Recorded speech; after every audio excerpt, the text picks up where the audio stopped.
네, 요즘 정말 뉴스만 틀면 나오는 얘기죠. 바로 이스라엘이랑 이란 갈등. 그리고 이게 또 당장 우리 지갑 사정, 그러니까 기름값, 더 나아가서 우리 경제 전반에 어떤 영향을 줄지에 대한 것들입니다. 네, 맞습니다. 아주 다양하게 준비해봤습니다. 저희가 이 복잡한 내용들 아주 핵심만 쏙쏙 뽑아서 정리해드릴게요. 자, 준비되셨죠? 네, 특히 이번 갈등은 뭐 단순히 그 지역 문제로만 볼 게 아니고요. 이게 전 세계 경제, 특히 에너지 시장에 미치는 파급 효과가 클 수 있어서 정말 주목해야 합니다. 다양한 시각이 있던데 이걸 토대로 배경부터 현재 상황, 또 앞으로 어떻게 될지 좀 깊이 파고들어 보죠. 네, 그럼 먼저 이 이스라엘하고 이란, 이 두 나라 대체 왜 이렇게 사이가 안 좋은 걸까요? 역사적인 거, 정치적인 거, 종교적인 거 아주 복잡하게 얽혀 있어요. 그렇죠. 그게 단순한 문제가 아니죠. 최근에 충돌이 있었고 거기에 또 이란이 직접 군사행동까지 하면서 와, 진짜 긴장감이 최고조에 달했잖아요. 이게 정말 남의 집 불구경하듯 볼 상황이 아닌 것 같아요. 불똥 튈까 봐 걱정되는 거죠. 맞습니다. 특히 이란이 직접 군사적으로 대응했다는 거, 뭐 예를 들면 무인기나 미사일을 쐈다는 것 자체가 중동 정세를 완전히 바꿀 수 있는 변수가겠습니다. 예전하고는 다르게요. 이제는 뭐 드론 같은 첨단 무기들이 막 등장하니까 이 전쟁 양상 자체가 달라진 거죠.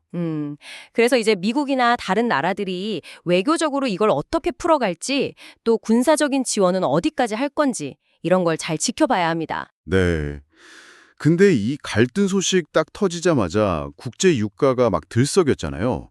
많은 분석에서 공통적으로 지목하는 곳이 있어요. 호르무즈 해협.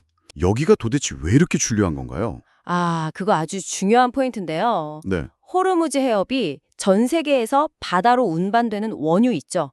그거의 상당 부분이 지나가는 길목이에요. 아, 길목이군요. 네, 자료마다 수치는 조금씩 다른데 뭐 적게는 한 6분의 1, 많게는 뭐 20%, 어떤 자료는 35%까지도 얘기하더라고요. 와, 그렇게 말이요? 네, 그러니까 만약에 정말 최악의 경우인데 이란이 이 해협을 막아버린다. 그러면 유가가 정말 상상하기 어려운 수준까지 치솟을 수 있다는 거죠. 상상하기 어려운 수준이라면 어느 정도를 얘기하는 건가요? 뭐 배럴당 130달러 예측도 있고요. 심지어는 뭐 과거 석유 파동 때처럼 300달러 아니면 400까지 뜰 수 있다? 막 이런 시나리오까지 나와요.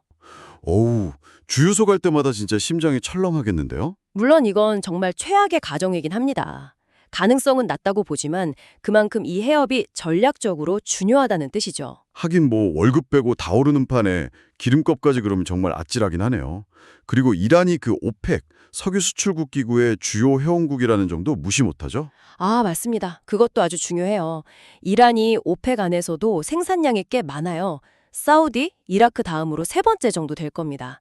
그러니까 이란에서 석유 생산에 문제가 생기거나 수출을 못하게 되면 그 자체만으로도 국제 유가를 막 끌어올리는 압력이 되는 거죠. 예전에 오일 쇼크 때처럼 석유를 약간 무기처럼 쓸 수도 있다, 뭐 이런 걱정이 다시 나오는 이유이기도 하고요. 아, 그냥 주유비만 부담되는 게 아니잖아요. 이제는 뭐 다들 아시는 것 같아요. 경제 전체가 흔들린다고 하는데 구체적으로 어떤 영향을 예상해야 할까요? 네, 유가 상승은 뭐 거의 모든 제품의 생산 비용을 올리니까요. 결국엔 전방위적인 물가 상승, 그러니까 인플레이션으로 이어지죠. 그렇죠. 우리가 입는 옷 만드는 섬유부터 시작해서 먹는 거 만드는 데 필요한 비료, 길에 까는 아스팔트까지. 사실 원유 가격 영향 안 받는 분야 찾기가 더 어려워요. 정말 그렇겠네요. 그래서 IMF 같은 국제기구에서도 분석하기를 유가가 한 10% 오르면 세계 경제 성장률은 한 0.15%포인트 정도 떨어지고 물가 상승률은 반대로 0.4%포인트 정도 높아질 수 있다. 이렇게 보고 있어요. 물가가 계속 오르면 중앙은행들이 금리 내리려고 했던 계획들도 다 틀어지겠네요. 미국 연준도 금리 인하 시점 계속 늦출 거라는 전망이 많던데요. 정확하게 보셨습니다. 고물가가 계속되면 금리 인하는 점점 더 멀어지고 잘못하면 물가는 계속 오르는데 경기는 안 좋아지는 그 스태그플레이션 걱정까지 나오게 됐죠. 아, 스태그플레이션. 그거 정말 최악인데요. 네, 2022년에 우크라이나 전쟁 터졌을 때 초기 상황이랑 좀 비슷하게 갈 수도 있다는 분석도 있고요. 요즘 안전자산이라고 금 가격 계속 오르는 거 보셨죠?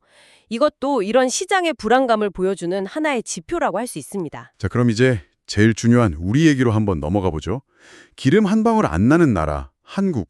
우리나라는 이런 상황에 얼마나 취약할까요? 수입 의존도가 높으니까 더 걱정되는데요. 네, 맞아요. 한국은 원유 수입의 70% 넘게 그리고 LNG 수입도 한 30% 이상을 중동 지역에서 가져옵니다.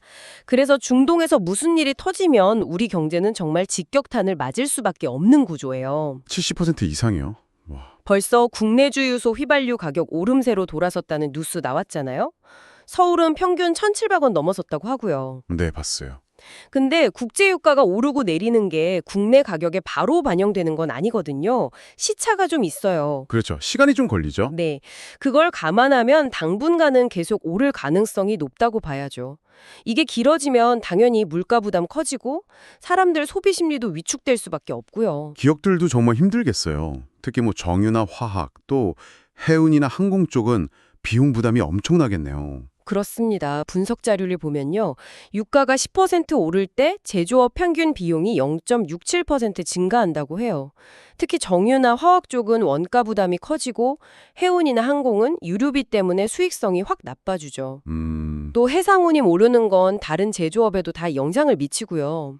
정부가 지금 유료세 인하 연장하고 있긴 한데 네, 그나마 다행이긴 한데. 네, 급한 불은 끄겠지만 이런 근본적인 외부 변수 자체를 우리가 어떻게 하긴 어렵잖아요.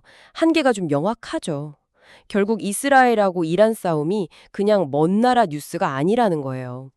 당장 다음 달 우리 집 관리비 고지서나 마트 영수증에 찍히는 숫자에 영향을 줄 수 있는 아주 현실적인 문제라는 거죠. 이런 지정학적 위험이라는 게 우리 일상이랑 얼마나 딱 붙어 있는지 다시 한번 생각하게 되는 계기인 것 같습니다. 앞으로 이게 어떻게 될지 정말 계속 지켜봐야 할 텐데요. 여기서 우리가 한 걸음 더 나아가서 이런 질문을 던져볼 수 있지 않을까요? 만약에 이 갈등이 우리가 생각하는 것보다 훨씬 더 길어지고 더 복잡해진다면 단순히 기름값 문제를 넘어서서 혹시 우리가 전혀 예상하지 못했던 다른 분야에서 어떤 뭐랄까 나비 효과 같은 걸 만들어낼 수도 있지 않을까요? 여러분 생각은 어떠신가요? 나는 이런 점이 더 걱정된다 하는 부분이 있다면 댓글로 자유롭게 남겨주시고요. 오늘 저희 얘기가 좀 유익했다, 재밌었다 하시면 좋아요 한번 꼭 눌러주시고요. 구독과 알림 설정까지 해주시면 저희한테 정말 큰 힘이 됩니다. 다음에 더 흥미로운 얘기로 돌아오겠습니다.